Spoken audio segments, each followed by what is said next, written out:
Student, welcome to ADDA 24/7 Bengali. যারা যারা ক্লাসে আছো একটু কনফার্ম করে দেবে যে তোমরা আমাকে প্রপারলি শুনতে পাচ্ছ কিনা। আর যদি একদম শুনতে পেয়ে থাকো তাহলে লিঙ্কটাকে প্লিজ একটু শেয়ার করে দিও। তোমাদের যতগুলো পড়াশোনার গ্রুপ আছে সবকটা গ্রুপে, যতগুলো এমন গ্রুপ আছে যেখানে লোকজন চাকরি পেতে চাইছে। আর আমি তোমাদের সঙ্গে রয়েছি, তোমাদের সৌমা ম্যাম। যারা যারা ক্লাসে আছো একটু কনফার্ম করো যে শুনতে পাচ্ছ কিনা। আজকে কিছু ইম্পর্টেন্ট কথা নিয়ে এসেছি।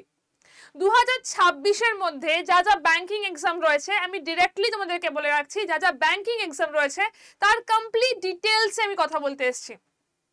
তার কারণ ব্যাংকিং এমন একটা এক্সাম যেখানে লাস্ট 10-15 বছরের মধ্যে তুমি কোনো জায়গায় কোনো এরকম জিনিস শোনোনি যে প্রশ্ন লিক হয়ে গেছে, এরকম জিনিস শোনোনি যে সুপ্রিম কোর্টে কেস চলছে, এরকম জিনিস হয় না ব্যাংকিং এক্সামে।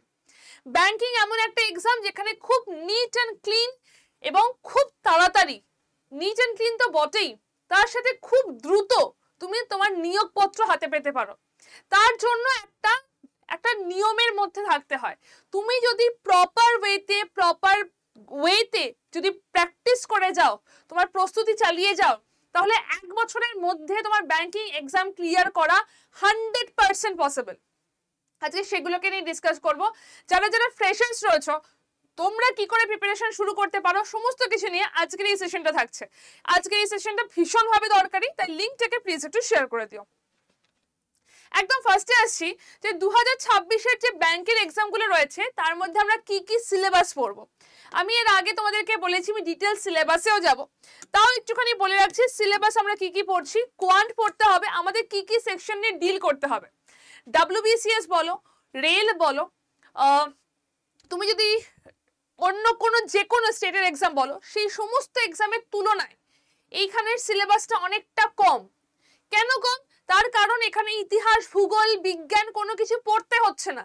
তোমার যদি মুখস্থ করতে প্রবলেম হয়, মুখস্থ না করতে পারো, এখানে কোনো জিনিস তোমাকে মুখস্থ করতে হবে না। তোমার সিলেবাস অনেক কম। সেকশন টু ডিল উইথ তোমাকে কোন কোন সাবজেক্ট নিয়ে পড়তে হবে, হ্যাঁ পড়তে হবে, একদম হাই লেভেলে পড়তে হবে, স্পিড নিয়ে পড়তে হবে, সেগুলো করতে হবে, স্পিড বাড়াতে হবেই। বাট পড়তে কি কি হবে? পড়তে হবে কোয়ান্ট মানে ম্যাথ, অঙ্ক পড়তে হবে, রিজনিং পড়তে হবে, ইংলিশ পড়তে হবে, এই তিনটে পড়তে হবেই। তার সাথে আসছে জেনারেল অ্যাওয়ারনেস, জেনারেল অ্যাওয়ারনেসের মধ্যেই ব্যাংকিং অ্যাওয়ারনেস থাকছে। এর সাথে যদি তোমরা পিও লেভেল দাও তাহলে সেখানে ডেসক্রিপটিভ ইংলিশ পড়তে হয়। পিও লেভেলের জন্য এক্সট্রা যেটা থাকে সেটা হচ্ছে ডেসক্রিপটিভ ইংলিশ। আদারওয়াইজ সাবজেক্ট তোমার এটাই। কোনো কোনো এক্সামে যেমন ধরো IBPS, RRB, PO এরকম এক্সামের জন্য কম্পিউটার একটা সাবজেক্ট থাকে, বাট সেটা একদম নমিনাল। ডিটেলসে পড়তে হবে, টাইম দিয়ে পড়তে হবে, স্পিড ইনক্রিজ করতে হবে। এই 4টে সাবজেক্টের স্পিড ইনক্রিজ করতেই হবে। প্রথম থেকে বলে দিচ্ছি, আমি যদি শুধু প্রোজ বলে যাই কনস বলা উচিত। হ্যাঁ, এখানে স্পিড উইথ অ্যাকুরেসি ভীষণভাবে দরকার, তো দরকার লাগবে। তো তুমি আর যে কোনো এক্সামের একটা এক্সামের নাম দেখিয়ে দাও যে এক্সামে তোমাকে এত কম সাবজেক্ট পড়তে হয়। কেন ব্যাংকিং এর জন্য পড়বে সেটাকে আগে ভেবে নাও, তারপর ব্যাংকিং এর জন্য কিভাবে পড়বে তো আমি আসছি। আগে ভেবে নাও কেন পড়বে। তার কারণ ব্যাংকিং এমন একটা জিনিস যেখানে তুমি খুব তাড়াতাড়ি যদি খুব ডেডিকেটেডলি পড়ো তার রেজাল্ট হাতে নাতে পেয়ে যাবে, একদম সিম্পল ওয়েতে। ব্যাংকিং এর যে এক্সাম গুলো রয়েছে, ব্যাংক আর ইন্স্যুরেন্স, এই দুটো এক্সাম সেম টাইপের এক্সাম, ঠিক আছে? এই দুটো এক্সামই একদম সেম টাইপের এক্সাম হয়। তো আমি এক্সামগুলোকে দুটো ভাগে ভাগ করেছি। একটা হয়ে যাচ্ছে ক্লারিক্যাল লেভেল, একটা হয়ে যাচ্ছে পিও লেভেল। দুটো ভাগে এটাকে ভাগ করা যায়, একটা ক্লারিক্যালে যাচ্ছে, একটা পিও লেভেলে যাচ্ছে। ক্লারিক্যাল লেভেলের মধ্যে কি আছে? IBPS clerk, RRB clerk, SBI clerk, LIC assistant, NISCL assistant, ESIC assistant, এগুলো হয়ে যাচ্ছে সবকটা ক্লারিক্যাল লেভেলের এক্সাম। ক্লারিক্যাল লেভেলের এক্সামের মধ্যে এই যে প্রথম 3টে দেখতে পাচ্ছ, এগুলো তোমরা বাংলা ভাষাতে পরীক্ষা দিতে পারবে। এগুলো তোমরা বাংলা ভাষায় পরীক্ষা দিতে পারবে। এগুলো ক্লারিক্যাল এক্সাম। এখানে শুধু মেন্স এবং প্রিলি এবং মেন্স এই দুটো তোমাকে পরীক্ষা পাস করতে হবে। এই এক্সামগুলোর মধ্যে তোমার ইন্টারভিউ থাকে না, ইন্টারভিউ নেই। বাংলা ভাষাতে পরীক্ষা হচ্ছে। পিও লেভেলের যদি আসি তাহলে বেসিক কি কি রয়েছে? IBPS PO, RRB PO, SBI PO, LIC AO, NISCL AO, RBI, LIC ADO সেটাও হচ্ছে। এবং এই এক্সামগুলোর কোয়ালিফিকেশন কি, যোগ্যতা কি কি লাগছে? যোগ্যতা দরকার শুধুমাত্র স্নাতক, শুধুমাত্র গ্র্যাজুয়েট। তুমি যদি গ্র্যাজুয়েশন কমপ্লিট করে থাকো, তুমি যদি এখন কোনো ফাইনাল ইয়ারের স্টুডেন্ট হয়ে থাকো, তোমাদের জন্য এটা বেস্ট বেস্ট বেস্ট টাইম। এখনই প্রিপারেশন শুরু করো, কারণ শুধুমাত্র গ্র্যাজুয়েশন হলেই তুমি পরীক্ষায় বসতে পারবে। তুমি কত নাম্বার পেয়েছো গ্র্যাজুয়েশনে, তুমি কত নাম্বার পেয়েছো মাধ্যমিকে, তুমি কত নাম্বার পেয়েছো উচ্চ মাধ্যমিকে, কোনোটা ম্যাটার করবে না, শুধু তুমি গ্র্যাজুয়েট কিনা সেটুকু ম্যাটার করবে, আর কিচ্ছু নয়। এবং তার সাথে তোমার বয়স কত দরকার লাগবে? ক্লার্কের জন্য দরকার লাগবে 20 থেকে 28, 20 থেকে 28 হয়েছে ক্লার্কের জন্য, 20 থেকে 30 এটা যাচ্ছে পিওর জন্য। এবং তার সাথে এজ রিল্যাক্সেশন যেমন থাকার তেমন তো রয়েছে। তো বসতে কারা পারছো? যারা গ্র্যাজুয়েশন করেছো, যাদের বয়স এটার মধ্যে রয়েছে। এজ রিল্যাক্সেশন কিন্তু থাকে এসসি এসটি দের ক্ষেত্রে 5 বছরের এজ রিল্যাক্সেশন রয়েছে। এতগুলো অপরচুনিটি, একটু ভেবে দেখো তুমি কোন পরীক্ষায় সেম প্রিপারেশন নিয়ে এতগুলো পরীক্ষা দিতে পারবে। কোন, আর যে কোনো একটা এক্সামের নাম বলো যে এই এক্সামটাতে আমি এতগুলো পরীক্ষা দিতে পারবো। তুমি যদি ব্যাংকের জন্য প্রিপারেশন নাও, আমি তোমাকে এখানে 12টা দেখাচ্ছি, 25টা এক্সাম বেরিয়ে যাবে যেখানে তুমি পরীক্ষায় বসতে পারবে। এই মুহূর্তে দাঁড়িয়েও ফর্ম ফিল আপ চলছে। এছাড়া আমি এলবিও লিখিনি, তুমি এর জন্য 7 নম্বর অ্যাড করো এলবিও, লোকাল ব্যাংক অফিসার। এলবিওটার প্রত্যেকটা ব্যাংক এলবিও বের করছে এখন। কদিন আগে ব্যাংক অফ বরোদা এলবিও শেষ হলো, পিএনবি এলবিও শেষ হলো। তো এলবিও যে তুমি জাস্ট চোখ বন্ধ করে তুমি 20টার বেশি পরীক্ষা এক প্রিপারেশনে দিতে পারবে। তো প্রিপারেশনটাকে চুজ করো, কোন প্রিপারেশনটা তোমার করা উচিত। এমন প্রিপারেশনে নেওয়া উচিত যেখানে তুমি অনেকগুলো স্কোপ পাচ্ছ, যে এটা আমি করতে পারি, এটা আমি করতে পারি, অনেকগুলো স্কোপ পেয়ে যাচ্ছ, সেগুলি করা উচিত। তো এইটা হচ্ছে সেটা। পরীক্ষার ফ্রেশার্সদের কি করে প্রিপারেশন নেওয়া উচিত, ফ্রেশাররা কি করে বুঝবে, কিরকম করে করা উচিত। তুমি ধরো এখন শুরু করতে চাইছো, কি দেখবে, কিভাবে শুরু করবে। প্রথম হচ্ছে প্রিভিয়াস ইয়ার কোশ্চেনে দেখে একটা আইডিয়া করে নাও কি হচ্ছে। প্রত্যেকটা টপিক ধরে তার বেসিকটাকে কমপ্লিট করো, পুরো 100% বেসিকটাকে কমপ্লিট করতে হবে। আমি এখানে তোমাদেরকে ডিটেইলসে লিখে দিয়েছিলাম প্রত্যেকটা চ্যাপ্টার ধরে, সেখানে 500টা করে কোশ্চেন চ্যাপ্টার ধরে সলভ করো। টাইম ধরে নয় কিন্তু, চ্যাপ্টার ওয়াইজ 500টা প্রশ্ন, তারপরে টাইম ইনক্রিজ করবে। ধরে নাও প্রথম 250টা প্রশ্ন এমনি কনসেপ্টের জন্য করলে, তারপর টাইমের জন্য 250টা কোশ্চেন করলে। তুমি একটা ভালো করে ধরে নাও যে কিভাবে তোমার প্রিপারেশনটা নিলে তুমি বেটার ওয়েতে যাবে, কিভাবে কোন দিকে যেতে হবে, এবং টার্গেট করো একটু হাই লেভেল প্রশ্ন। যখন তোমার কনসেপ্ট ক্লিয়ার হয়ে যাচ্ছে, যখন প্রপার ওয়েতে কনসেপ্ট ক্লিয়ার হয়ে যাচ্ছে, তখন অ্যাডভান্স অ্যাপ্রোচে যাও, তখন মেন্স লেভেলে যাও। মেন্স লেভেলে থেকে প্রিপারেশন শুরু করো। এইখান থেকে প্রত্যেকটা জায়গা থেকে 500টা কোশ্চেন তোমাদেরকে বললাম। এবার এইটাই 500টার মধ্যে কিন্তু অ্যাডভান্স লেভেলের কোশ্চেনও থাকবে। শুধু প্রিলি পাস করা আমাদের উদ্দেশ্য নয়, অ্যাডভান্স লেভেলে যেতে হবে। এবং এখন থেকে যদি প্রিপারেশন নাও, তাহলে তোমাদের কাছে এনাফ টাইম রয়েছে, পরের বছর পরীক্ষার আগে তোমাদের কাছে এনাফ টাইম রয়েছে, তোমরা কিন্তু পুরোটার প্রস্তুতি খুব ভালো করে নিতে পারবে।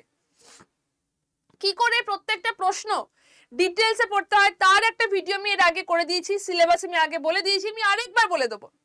বাট প্রথমে বেসিক কনসেপ্টটা ক্লিয়ার করো, তারপর অ্যাডভান্স অ্যাপ্রোচে যাও। পরীক্ষার প্যাটার্ন যদি বলো কি করে হচ্ছে, তোমাদের প্রিলিমস আসছে, প্রত্যেকটা পরীক্ষার না কিছু কিছু আলাদা প্যাটার্ন হয়। মানে ধরো আরআরবি যে এক্সামগুলো, সেখানে শুধু রিজনিং আর অঙ্ক প্রিলিমসে থাকে। আইবিপিএস এর যে এক্সামগুলো, সেখানে রিজনিং, অঙ্ক, ইংলিশ প্রিলিমসে থাকে। যদি এসবিআই এর কথা বলো, সেখানে রিজনিং, অঙ্ক, ইংলিশ প্রিলিমসে থাকে, কিন্তু সেখানে নাম্বার ডিভিশনে পার্থক্য থাকে। তো মেইন কনসেপ্টটা বলছি, প্রিলিমস হয়, মেইনস হয়। এই হয়ে গেল ক্লার্কের জন্য। ক্লার্কের এক্সাম প্যাটার্ন এখানেই শেষ, আর কিচ্ছু না।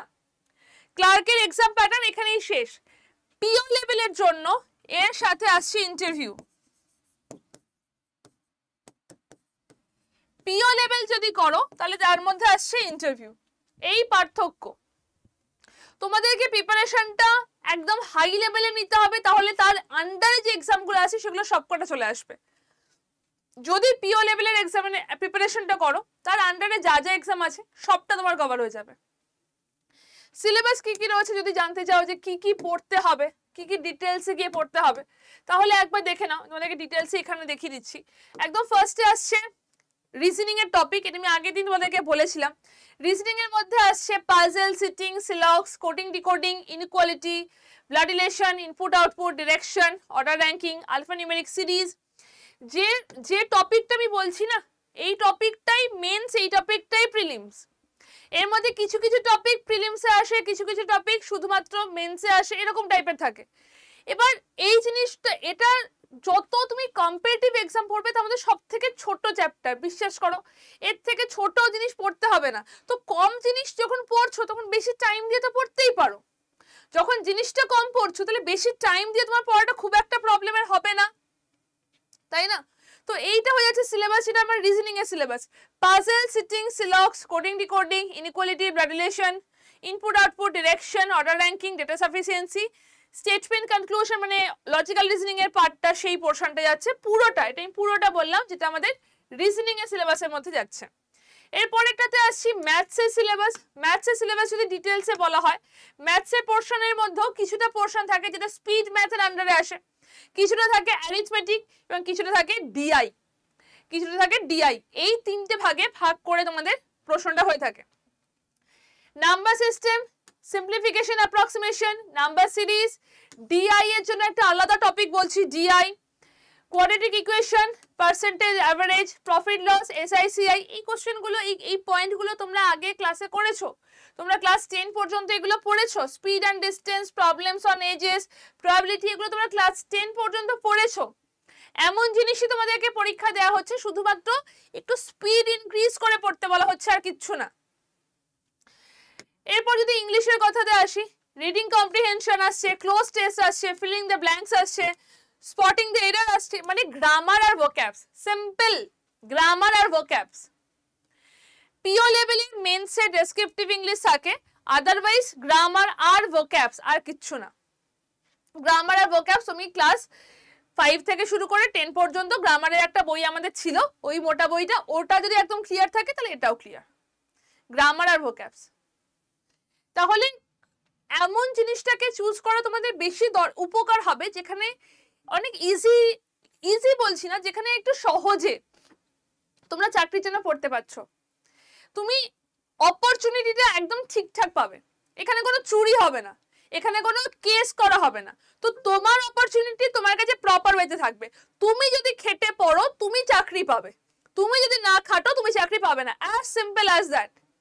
কেউ তোমার চাকরি চুরি করে নিচ্ছে না, তুমি কারো চাকরি চুরি করে নিতে পারবে না, সিম্পল। তুমি যদি খাটো তুমি চাকরি পাবে, তুমি যদি না খাটো চাকরি পাবে না। তো যারা যারা খাটতে রাজি রয়েছো, যারা যারা এখন ফাইনাল সেমিস্টারে রয়েছো, যারা যারা এবছর গ্র্যাজুয়েশন কমপ্লিট করেছো, যদি মনে করো একটা ঠিকঠাক চাকরি আমি খেটে পাবো নিজের দমে, তাহলে ব্যাংকের জন্য প্রিপারেশন নিতে শুরু করো। কারণ এমন জিনিসই চুজ করা উচিত যেটাতে আলটিমেটলি তুমি তোমার সাকসেসের জায়গাতে একটু ইজিলি যেতে পারবে। এই যাওয়ার পথে তোমার অবস্ট্রাগল থাকতেই পারে, তোমাকে অনেক পড়াশোনা করতে হবে, টাইম ধরে করতে হবে, স্পিড ইনক্রিজ করতে হবে, খাটবে। না খেটে কোন জিনিসটা পাওয়া যায়? তুমি যদি না খাটো কোন জিনিসটা তুমি পাবে? তাহলে তো কম্পিটিশন কেন হতো? যদি খাটতে পারো তাহলে করো। আর এইটুকুনি ট্রাস্ট মি, এইটুকুনি মাথার মধ্যে ঢুকিয়ে রাখো, তুমি যদি মনে করো তুমি পারবে তাহলে সেখানেই হাফ কাজ হয়ে যাচ্ছে। একদম প্রথম দিন যখন তুমি পড়তে বসেছিলে তখন মনে হতো কি ডিফিকাল্ট, অলেখায় কি ডিফিকাল্ট। তারপর যখন মাধ্যমিক দিলে তখন ভাবলে মাধ্যমিক, ও মাই গড কি সাংঘাতিক পরীক্ষা, এখন সেটা সাংঘাতিক লাগে। তারপর যখন তুমি উচ্চ মাধ্যমিক দিলে কত বড় একটা পরীক্ষা, এখন সেটাকে ডিফিকাল্ট লাগে। যখন গ্র্যাজুয়েশন 6 ঘন্টা 7 ঘন্টা ধরে প্র্যাকটিক্যাল, সেটাকে ওভারকাম করেই আসছো। তাহলে যদি তুমি ভেবে নাও যে তুমি পারবে, সেখানেই হাফ ডান, ট্রাস্ট মি। সেই মতো করে এগো, নিজেকে সেই মতো করে এগোতে হবে এবং ঠিক দিকে এগো। রাস্তাটা ইজি নয়, বাট যদি তুমি সৎভাবে ডেডিকেটেডলি যাও তাহলে কঠিনও নয়, ট্রাস্ট মি। এই সমস্ত কিছুতে যদি মনে হয় যে তোমাদের একটা হেল্প দরকার লাগতে পারে, একটা হেল্প দরকার যেখানে একটা গাইডেন্স রয়েছে, তাহলে এই ব্যাচটা নিয়ে আমি বলে রাখছি। এই ব্যাচটা 1 ডিসেম্বর থেকে শুরু হচ্ছে। এই মুহূর্তে ব্যাচটাতে জয়েন করলে Y268 কোডটা ইউজ করলে ব্যাচটা তোমরা ডিভিতে পেয়ে যাবে। ডিভি মানে নর্মাল ব্যাচের যা দাম 1 বছরের জন্য হয় সেটাই তোমরা 2 বছরের জন্য ব্যাচটাতে পেয়ে যাবে। সেম দামে 2 বছরের জন্য ব্যাচটাতে পেয়ে যাবে। ব্যাচটার মধ্যে 250 ঘন্টা 225 ঘন্টা লাইভ ক্লাস রয়েছে, মক টেস্ট রয়েছে, 8টা বই রয়েছে, হাই কোয়ালিটির 8টা বই। ব্যাংকের প্রিপারেশনে এর বাইরে কোনো বই লাগতে পারে না।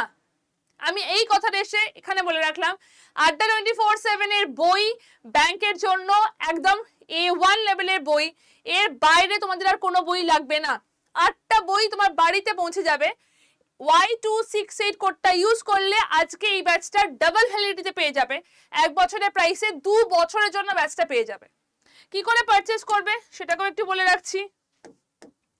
ফার্স্টে আমাদের অ্যাপটাতে যাবে, সেখানে গিয়ে গভর্নমেন্ট এক্সাম, সেখানে গিয়ে স্টেট এক্সাম, সেখানে গিয়ে ওয়েস্ট বেঙ্গল সিলেক্ট করবে।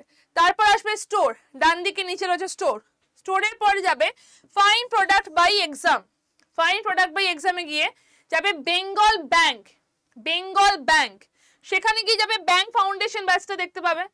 নভেম্বর 20 বলে একটা কোড দেওয়া থাকে, সেটাকে ক্রস করে দিও। দিয়ে দেখবে নিচে যেখানে দাম লেখা রয়েছে তার পাশে রয়েছে মোর অফার্স। মোর অফারে ক্লিক করে সেখানে কোডটা পুট করো Y268, তাহলে দামটা অনেকটা কমে যাবে এবং ডাবল ভ্যালিডিটি থাকবে। অ্যাপ্লাই করো, ইউজ করে নি ক্লিক করো, দামটা সব থেকে কমে যাবে। বাই নাওতে যাও, ঠিক আছে? বাই নাওতে গিয়ে তোমার নাম, ফোন নাম্বার, অ্যাড্রেস দিতে হবে। বাড়িতে বই যাবে তো নাম, ফোন নাম্বার, অ্যাড্রেস দিতে হবে। দেওয়ার পর কন্টিনিউ করবে। তারপর ছোট একটা মেসেজ আসবে যে ভুল অ্যাড্রেস দিলে বাড়িতে বই যাবে না, সেটাকে আই কনফার্ম করলে পেয়ে নাও, পেয়ে যাবে। ঠিক আছে? আর মনে হয় যদি হয় যে এত কিছু করবো কি করে, টু মাচ ডিফিকাল্ট, এইটা হচ্ছে নাম্বার, এই নাম্বারে ব্যাংক লিখে আমাকে হোয়াটসঅ্যাপ করে দিও। এই নাম্বারটাতে ব্যাংক বলে লিখে আমাকে হোয়াটসঅ্যাপ করে দিও, আমি তোমাকে বাকিটা গাইড করে দেব। ঠিক আছে? শুধু বলে রাখছি জয়েনটা করে যাও। আজকে এই মুহূর্তে জয়েন করলে সব থেকে বেশি লাভবান তোমরাই হবে, কারণ 1 ডিসেম্বর থেকে স্টার্ট হচ্ছে, ডাবল ভ্যালিডিটিতে পেয়ে যাবে। কোডটা ইউজ করতে হবে Y268, Y268 কোডটা ইউজ করতে হবে। আর যদি কোনো ডাউট থাকে ডিরেক্টলি আমার সাথে কথা বলে নিও। ফোন নাম্বার আমি দিয়ে রেখেছি, এই নাম্বারটাতে ডিরেক্টলি ব্যাংক লিখে আমাকে হোয়াটসঅ্যাপ করে দিও। ঠিক আছে?